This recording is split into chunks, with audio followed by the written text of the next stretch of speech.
Hello, I'm David Chaston with 90 at 9, brought to you by interest.co.nz. This is where you get everything you need to know in 90 seconds at 9 o'clock, including news. There's been a shock resignation at one of the world's biggest miners.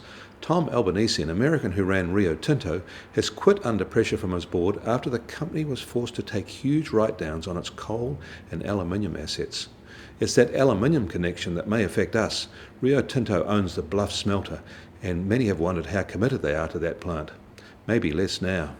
An Aussie who runs Rio's iron ore business is taking over. Oil is rising sharply in price this morning. It's over $95 a barrel. And at the same time, the US dollar is strengthening. And the Dow is up in midday trade, up over 13,600 and within a few percent of its all-time high of 14,200. The number of Americans filing for jobless claims hit a 5-year low, and housing starts and building consents in the US were very strong in December, at almost a 5-year high. This data is important for New Zealand because the American consumer is still the driver of world trade, which to a large extent means Chinese exports. And when China is buying, New Zealand products sell well. China is doing its bit for growth too. It has embarked on another round of infrastructure investment, and its slowdown is clearly ending. We should get Chinese GDP data for 2012 later today, which may confirm the extent of that slowdown. Mind you, slow in Chinese terms is pretty damn fast in ours. In Indonesia, flooding in the capital Jakarta has brought that city to a virtual halt.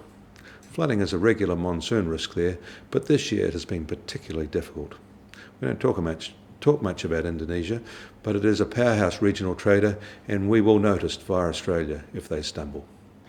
In Australia, the latest jobs numbers were weak again we should say, because they were in 2011 as well. This makes them the worst since 1997, 15 years ago. Working hours are also being cut. And later this morning we get local inflation data for December, which is expected to remain modest and well under control. And these days, that price control is delivered by a high exchange rate. The New Zealand dollar starts today virtually unchanged at 84 US cents, although we are edging up against the Aussie to 79.8 Aussie cents and the TWI at 75.5.